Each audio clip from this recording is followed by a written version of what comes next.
tomorrow. Do you remember this song? I may be going home now, maybe later, maybe not too long. I'll be floating on the air without a care, nobody to care for me. I'll be floating on the air without a care. I'll finally, don't you know I'll be free?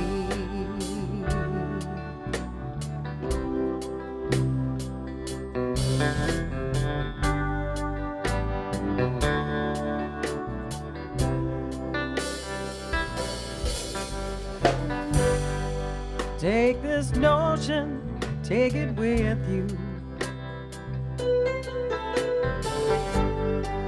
as you leave here today. Never know how much time you have, so live like it's your last day. I'll be floating on the air without a care, nobody to care for me. I'll be floating on the air without a care. Finally, don't you know I'll be free?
For just a little while,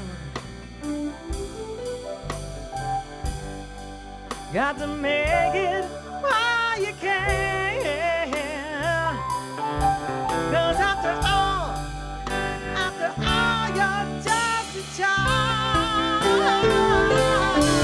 I'll be floating on the air without a care, nobody to care for me. I'll be floating on the air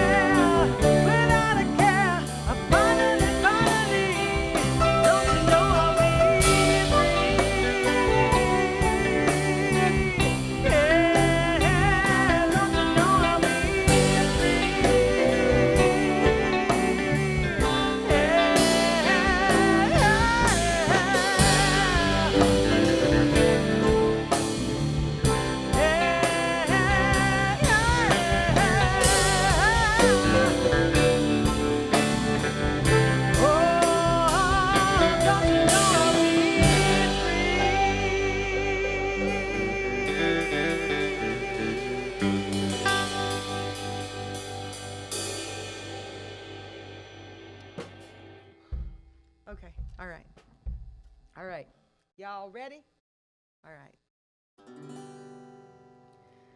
I've been beaten. I've been abused.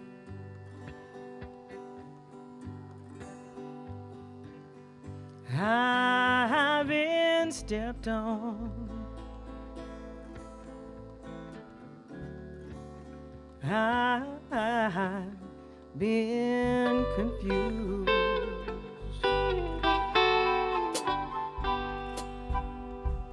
All these days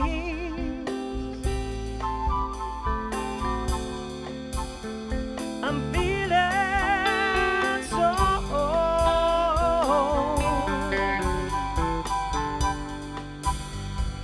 I'm gonna stand in the shower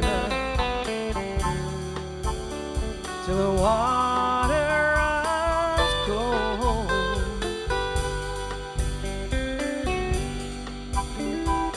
I get down just to get back up again.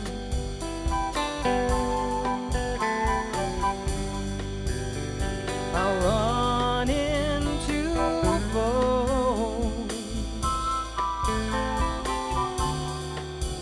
then I see a good friend.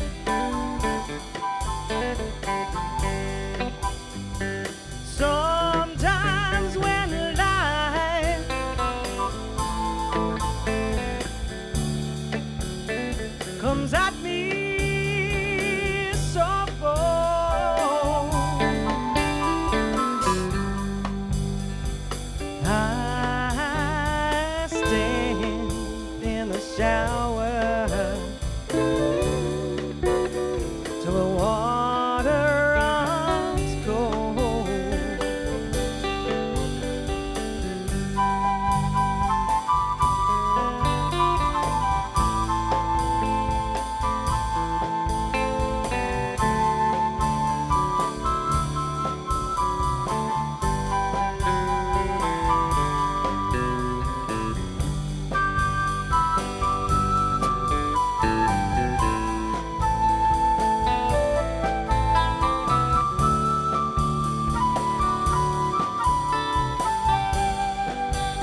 the shower till the water runs cold.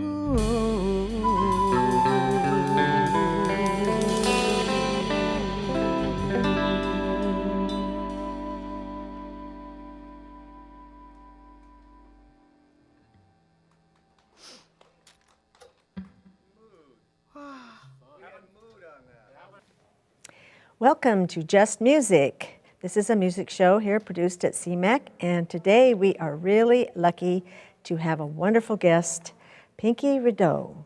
Did I say that name correctly? You did. You said my name yes. right. You'd be surprised. Oh no, I don't think I'd be too surprised. So, well, like what? What's the worst of Rideau? What's the worst? Oh, radio. Radio. Burrito. Oh no. Mrs. Burrito was a really, and he was only 4, so I let it go. Oh yeah. Sometimes okay. you just gotta let it go. Okay. Yeah. Can I have another one, Mrs. Burrito? Yes. Well, that's fine. And what about Pinkie? How did you get the name Pinkie? I am the last of 5 kids. So when I was 2, my dad said, "You're my Pinkie." Oh, and how it cute. stuck. So, when you're 2, it's cute. Yeah. When you're in your 50s, people think it's referring to something else. No. So, I'm just the last of 5. and you stuck with Pinkie all those years, huh? Good for you. I kind of got stuck with it. Yeah. I didn't really have a choice. And you're from the South, right? No, Oh, well, no. actually, I'm from San Francisco. Oh, My okay. parents are both from the South. So I've got Southern roots. Okay. They had the accents. I was born in California, so I've got the California accent. That happens in the South a lot. They give kids nicknames, and the rest of their life, that's what you got. Stuck. But it Yeah. seems like it's worked out well for you with your music career. It seems like a singer's name. Oh, well, thank you. I love it, Pinkie Rideau. It's got a real nice little. It kind of rolls, doesn't Yeah, it? yeah, it does. I actually had I don't know if I still do today, but I had a fan club in France because I was an American blues singer Right. with a French last name, because in French, rideau means curtain. So it's a commonly used word. And yeah, I had a fan club in France. I was just like, wow. Oh, you don't know if you still have that? I don't know. Well, I hope they're still hanging in there. I got more music to come. you should go to France sometime and find out. I should. It's funny. I had a dream that I landed in France, and it was like the Beatles landing in America. And I was just like, Oh, yeah. I woke up from that going, oh, man. I don't think so. What genre music would you say how would you characterize it? Your music? My music, I like to characterize it as multi-subgenres of blues. That okay. Because you can Yeah. listen to some of my work, and you can hear Delta, and you can hear Yeah. Chicago, Yes. and you can hear a little bit of the harsher, maybe called acid blues, and you can hear lots of different subgenres, but still sticking with the basics of blues, the basic format, the basic progressions. And that's been your main thing, is the blues? No. No, I was actually drawn to the blues in my 30s, and in my early years of having bands and tribute bands and stuff. My first band, we were a tribute band to Journey and Pat Benatar, and the name of the band had nothing to do with either one of them. But we had fun, We toured around California when I was 18 for about 6 months, and I learned a lot. I learned a lot about music. I learned a lot about musicians. I learned a lot about men. Learned about, boys at the time, but you get into music for different reasons. Different people get into music for different reasons. And when you're hanging out with 5 18-year-old guys, Wow. they're not really kind of in it for the music, and I was in it for the music. Yeah. So I stayed in the van, and they got the hotel rooms and did whatever they wanted in the hotel rooms, and I stayed in the van. You paid your dues, didn't I you? paid my dues early, really early, yeah. Yeah, but it was fun, and like I said, it was a learning experience, and we did classic rock, we did some alternative music, and I sang really high back then. That's hard to imagine. I don't sing high anymore, but yeah, I would keep right up with Pat Benatar and Steve Perry and anybody else they threw at me in that range. So what led you to the blues then? You know, my father used to listen to Zydeco, and Zydeco music is yet another form of blues. Sure.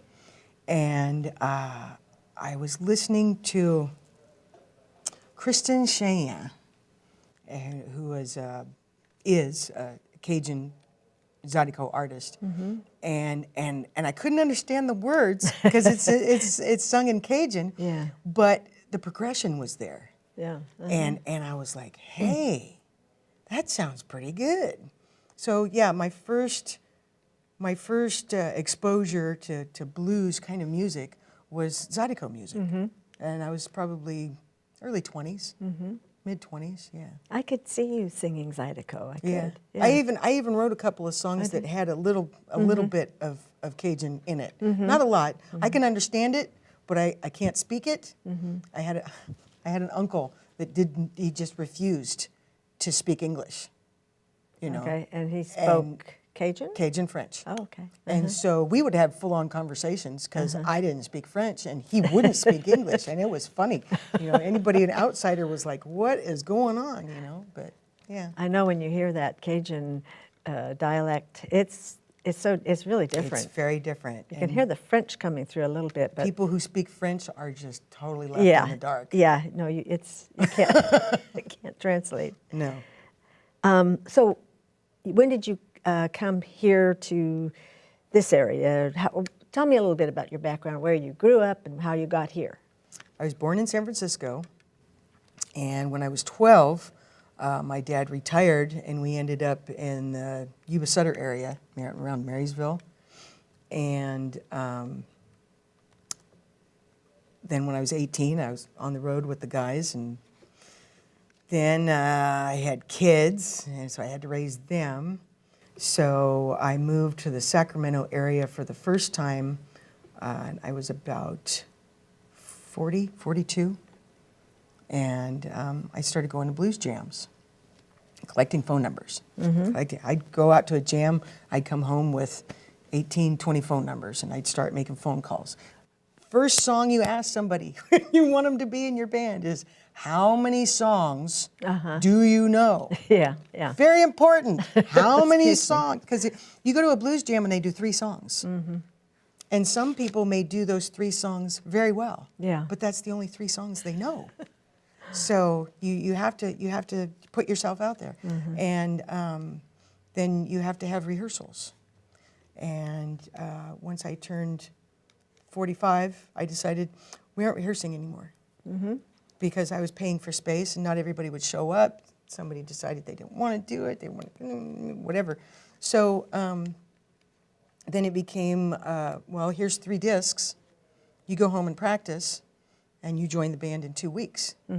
And little by little, you know, getting my legs and getting my strength and knowing what I can and can't say, which musicians, half the stuff you tell them anyway, they forget. So it's you know, it's all a part of the musical journey. But it seems like you've been really committed, and you've worked hard, and you've really stuck with it. And it's part of your, I'm picking up the passion that you have for the music, and that's one of the things that struck me the first time I heard you sing, is this passion that comes across, this sense of not holding back anything. You put it all out there. Oh, you're good. No, you're good. You're good. You're good. Well, you know, if you don't, I hate to coin a phrase, but if you don't give a little piece of your heart, then the audience doesn't feel it. Yeah. And they end up walking away. You know, so Or drinking more. or drinking more, yeah, becoming hecklers. Yeah. It's about how much are you willing to give. You know, and when you're writing your own stuff, you're really putting your own self out there and bearing your soul. Yeah. And I've been really lucky. I've had a wonderful fan base and a wonderful musical family unit and great support, and they're all just, go Pinkie, go Pinkie, we're here, go Pinkie. So is that what sustains you mostly? Oh, absolutely. My friends, Yeah, yeah. my friends. That's My great. friends. That's great. I think there's one up there. So speaking of writing music, you've written quite a few songs that we've heard here and today. And where do you get your ideas for writing songs? I know that's a big question. Sorry. Well, a lot of my inspiration comes from relationships, friends, life in general. You know, people mostly write about what they've lived. Yeah. And that's why a lot of songwriters come across so strong, because they've lived it. And that's therein lies the passion. Yeah, yeah. Charlie Parker said, if it's not in your life, it won't come out your horn. Exactly. That's one of my favorite quotes. Exactly. Yeah. Same with a vocalist. Yeah. Yeah. So you've written some things about with other people's voices coming through also, haven't you? Yes, I have. I've got new ventures coming up. You talk about albums. I just released my 10th album in April. Wow. Yeah. And Albums, not CDs and CDs. CDs. Yeah. But did you put out some albums also then? No, they're very expensive. Vinyl is very expensive to reproduce, and CDs are not nearly as expensive. So CDs and download cards, and music that's downloadable on, name something, CD Baby, iTunes, Amazon. I'm on Walmart. Just you know, I'm everywhere. I have an excellent distribution team That's at CD great. Baby. Wow, that's Yes, great. they're awesome. They are awesome.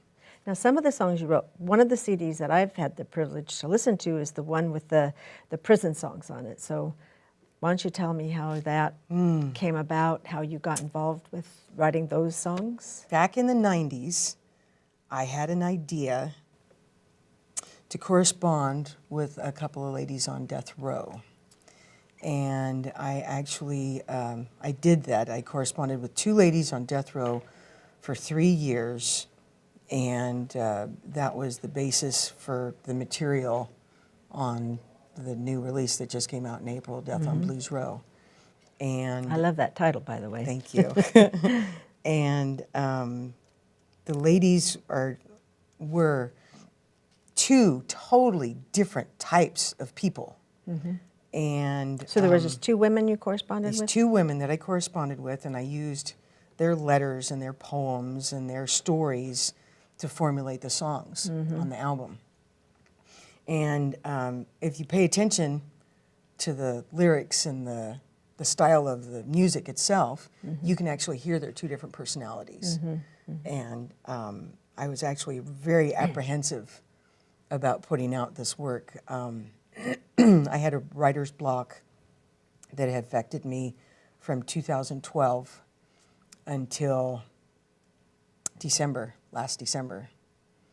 Wow. And last December, this artist came into my life, and it was very strange. His music just triggered the flow. It was like he walked into my life and kicked over the fire hydrant, and I was writing 8 songs a day. Wow. After that. Great. So since, excuse me, since December, I've written 4 more albums, and that I'm working on.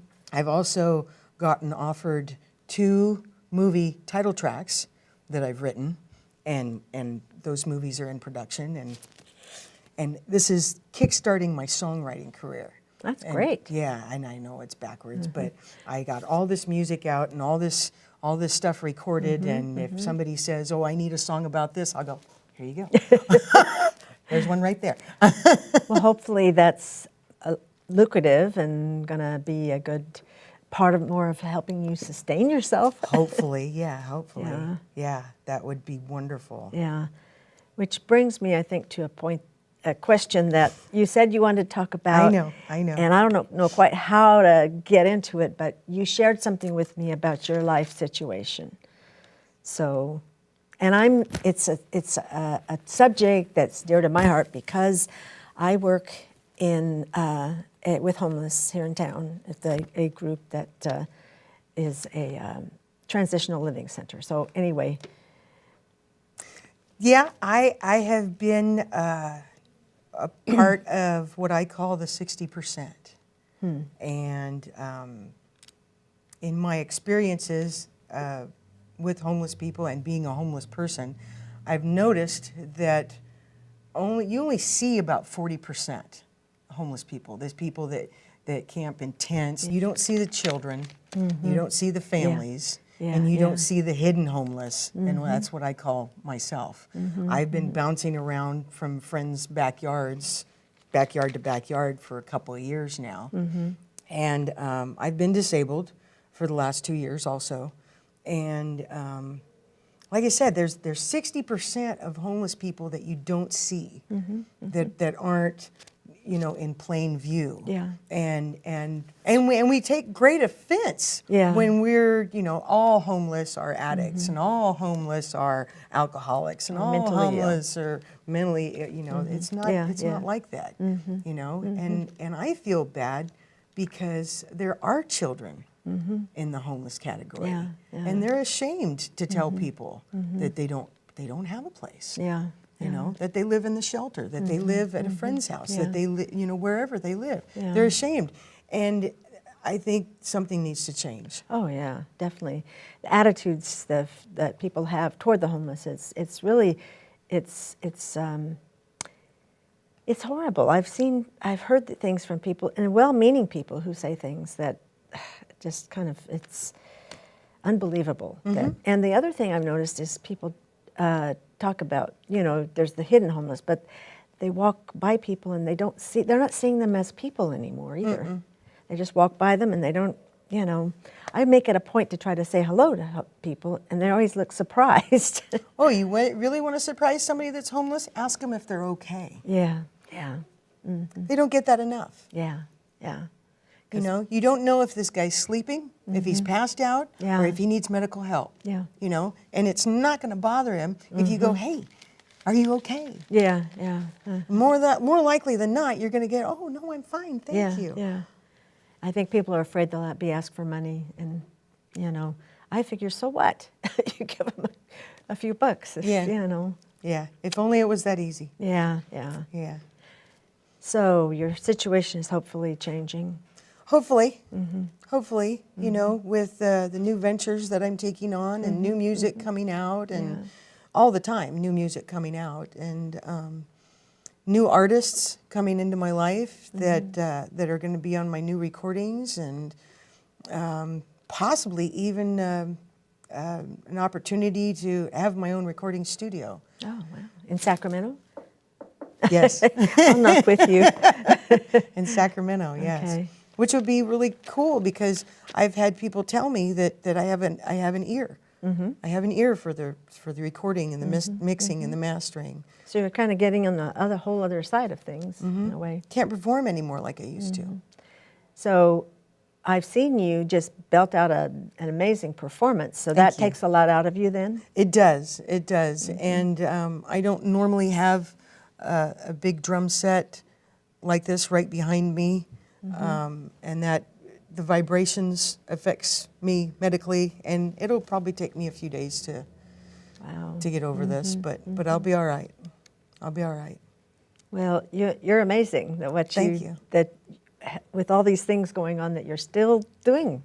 Hey. But you love it. It comes across that you love it. I love life. Yeah. And there's so many interesting facets of life, and some people are like, well, don't you get depressed, in the state that you're in? And I'm like, no, I like California. It's all right. It's all right. It's okay. And I can't allow myself to wallow, because then I'll get stuck. Yeah. And then I'll get depressed, and then I'll end up staying there for a while, and that's not productive. That's right not- now, I'm in a productive state of mind. I'm putting out the music. I've got all kinds of ideas. I've got other people asking me, "Would you write a song for me that does this and this and this?" Sure. Yeah. Absolutely. Great. I'm ready. I'm ready. What is your most memorable moment from the time of your career? You're good. Well, I love to hear My people's... most memorable moment wasn't even planned. It. I accidentally opened for the Allman Brothers once, Oh, wow. and I was at a humongous venue in Arkansas with my brother. And first band got up and played, and everything was wonderful. Second band got up and played, and everything was great. And we had VIP tickets, so we're standing side stage, right where the people walk up to get on the stage. And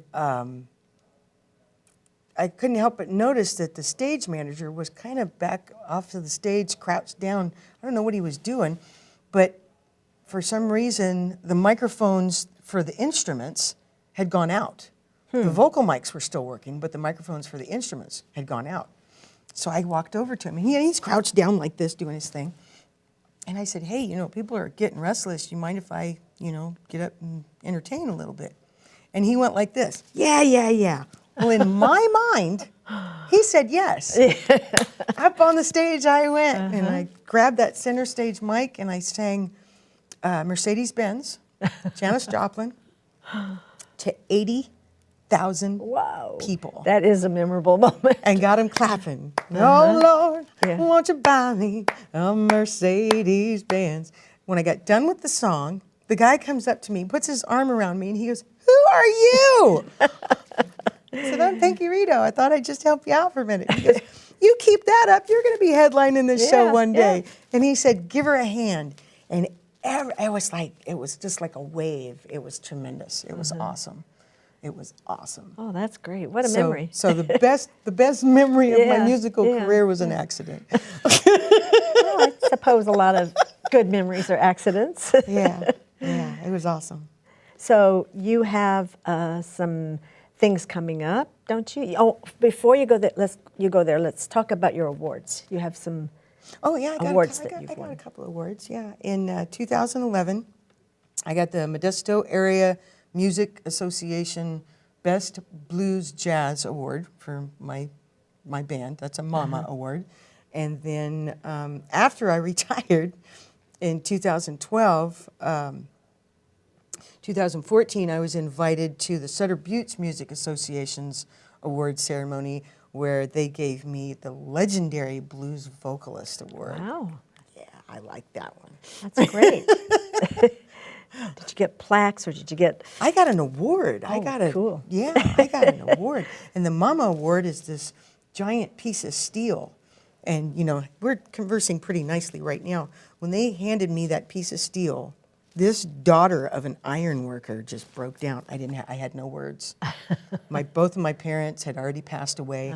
I wished so badly that they could have seen me Yeah, get an yeah. award for something they told me that would never amount to anything. Oh no.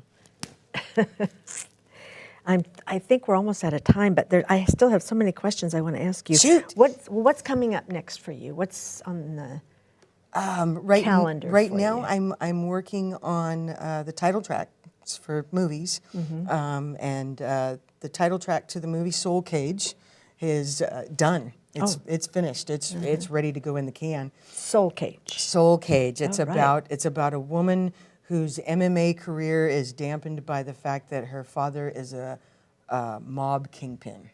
Oh, huh. Yeah, I'm into MMA movies right now. And then I just got last week Thou Shalt Not Kill, and it's a movie about a young man who's also an MMA fighter who's battled with drugs and gangbangers all his life, and Thou Shalt Not Kill. So you're writing all the songs? Nope, just No, the title just the tracks. title tracks. Okay.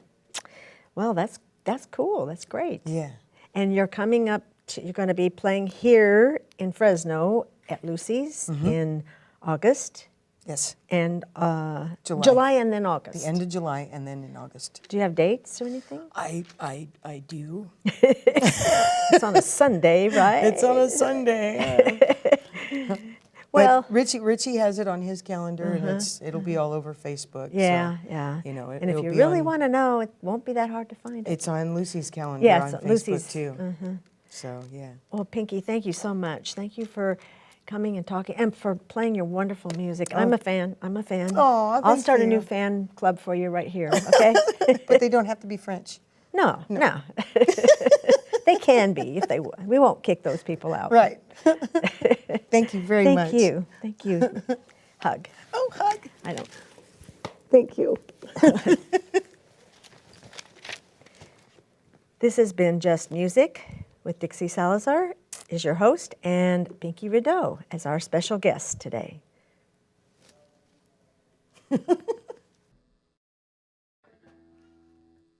I've got holes in my pockets.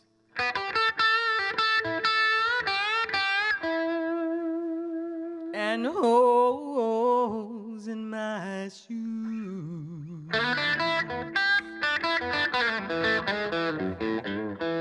Ooh, that's pretty. I've got holes in my pockets.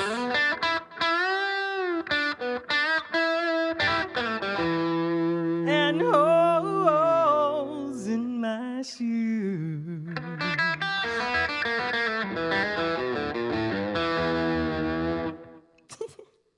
But I've still got heart to sing these blues. I got holes